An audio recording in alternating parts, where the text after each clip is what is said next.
সমস্ত নবান্ন স্কলারশিপ প্রার্থীদের জন্য আজকের এই ভিডিওটা গুরুত্বপূর্ণ হতে চলেছে, কারণ তোমরা আমাকে অনেকে প্রশ্ন করেছো যে দাদা নবান্ন স্কলারশিপের আন্ডারে আমরা রিনিউয়াল কিভাবে করব। অর্থাৎ নবান্ন স্কলারশিপের আন্ডারে ফ্রেশ অ্যাপ্লিকেশন করতে আমরা প্রত্যেকেই টাকা পেয়েছি, বাট এই বছর আমরা রিনিউয়াল কিভাবে করব। আমরা তো পাস করে গেছি, নাম্বার পেয়ে গেছি, তো রিনিউয়াল পদ্ধতি কি রয়েছে এই বিষয় নিয়ে কিন্তু একটা সম্পূর্ণ ভিডিও কিন্তু প্রয়োজন রয়েছে। এই জন্য তোমাদের প্রত্যেকের কিন্তু চাহিদা অনুসারে আজকের এই ভিডিওটা কিন্তু হতে চলেছে, অর্থাৎ তোমাদের প্রত্যেকের জন্য গুরুত্বপূর্ণ হতে চলেছে আজকের এই ভিডিওটা, যারা যারা নবান্ন স্কলারশিপের আন্ডারে রিনিউয়াল করতে চলেছো। তো এই নবান্ন স্কলারশিপের রিনিউয়াল করতে গেলে তুমি কোথা থেকে রিনিউয়াল করবে, কি কি ডকুমেন্টসের প্রয়োজন পড়বে, কিভাবে আবেদন করবে, সেই ওল্ড অ্যাপ্লিকেশন থেকে তোমাকে আবেদন করতে হবে না নতুন করে আবেদন করতে হবে, এই প্রত্যেকটা বিষয় নিয়ে কিন্তু আলোচনা করব আজকের এই ভিডিওতে। তুমিও যদি একজন নবান্ন স্কলারশিপের রিনিউয়াল ক্যান্ডিডেট হয়ে থাকো, তোমার জন্য কিন্তু গুরুত্বপূর্ণ হতে চলেছে আজকের এই ভিডিওটা। কোনো রকম কোনো স্কিপ না করে ভিডিওটা কিন্তু শেষ পর্যন্ত দেখো। আর যদি চ্যানেলের প্রথমবার হয়ে থাকো, অ্যাট ফার্স্ট রিকোয়েস্ট করবো চ্যানেলটিকে সাবস্ক্রাইব করে পাঁচ টাকা বেল আইকনে কিন্তু ক্লিক করতে ভুলো না। তো চলো শুরু করা যাক আজকের ভিডিও।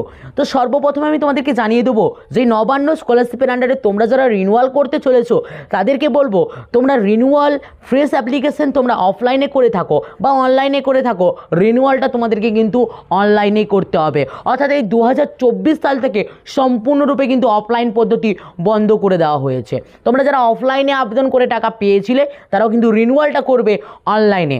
তো এই রিনিউয়াল করতে গেলে কি ওল্ড অ্যাপ্লিকেশনের কোনো পার্টের প্রয়োজন পড়বে? একদমই না, নতুন করে তোমাকে কিন্তু এই স্কলারশিপের আন্ডারে আবেদন করতে হবে। সে আবেদন তোমরা কিন্তু আমার ভিডিও ডেসক্রিপশনে দেওয়া লিঙ্কে ক্লিক করলে সম্পূর্ণ আবেদন পদ্ধতিতে তোমরা কিন্তু জানতে পেরে যাবে যে নবান্ন স্কলারশিপের আন্ডারে আবেদন তুমি কিভাবে করবে।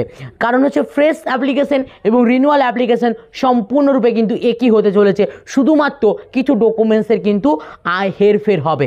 তো কী কী ডকুমেন্টসের প্রয়োজন পড়বে তোমার রিনিউয়াল করতে গেলে? না, তোমার রিনিউয়াল করতে গেলে দুটো এক্সট্রা ডকুমেন্টসের প্রয়োজন পড়বে। সেটা হচ্ছে তুমি এই বছর যে পরীক্ষাটা দিয়ে নতুন যে ক্লাসে অ্যাডমিশন নিয়েছো তার কিন্তু রেজাল্ট, এবং নতুন কোর্সে অ্যাডমিশন বা নতুন ক্লাসে অ্যাডমিশন নেওয়ার যে রিসিপ্ট কপি, সেই রিসিপ্ট কপির কিন্তু প্রয়োজন পড়বে। তাহলেই তোমার কিন্তু রিনিউয়াল পদ্ধতি কমপ্লিট হয়ে যাবে। না, তোমরা যে ডেটে নবান্ন স্কলারশিপের টাকা পেয়েছো তার থেকে এক বছর পরে, অর্থাৎ সেই ডেটের একদিন পরে তোমরা কিন্তু ওই সেম ডকুমেন্টস নিয়ে, সেম নথি নিয়ে তোমরা কিন্তু আবারও অ্যাপ্লাই করতে হবে নবান্ন স্কলারশিপ। আশা রাখবো কোনো রকম কোনো ডাউট নেই। আমার ভিডিও ডেসক্রিপশনে ক্লিক করো এবং সেখান থেকে ফ্রেশ অনলাইনে কীভাবে নবান্ন স্কলারশিপের জন্য আবেদন করবে তার কিন্তু সম্পূর্ণ প্রসেস কিন্তু আমি ভিডিওর মাধ্যমে তোমাদেরকে কিন্তু বিশ্লেষণ করেছি, গিয়ে তোমরা কিন্তু রিনিউয়ালটা করে নাও। তো আশা রাখবো ভিডিওর আপডেটটা তোমার জন্য হেল্পফুল হয়েছে। যদি কোনো রকম কোনো কোশ্চেনও থেকে থাকে অবশ্যই কমেন্ট করে অথবা আমার ফেসবুক পেজে কিন্তু মেসেজ করে বলতে পারো, আমি তোমাদেরকে কিন্তু জবাব দিয়ে দেবো। যদি ভিডিওটা ভালো লাগে অবশ্যই লাইক করে বন্ধুদের মধ্যে শেয়ার করতে থাকো। আর যদি চ্যানেলের প্রথমবারে থাকো অবশ্যই চ্যানেলটিকে সাবস্ক্রাইব করে পাশে বেল আইকনে ক্লিক করে দাও এরকম ভিডিও নোটিফিকেশন সবার আগে পাওয়ার জন্য।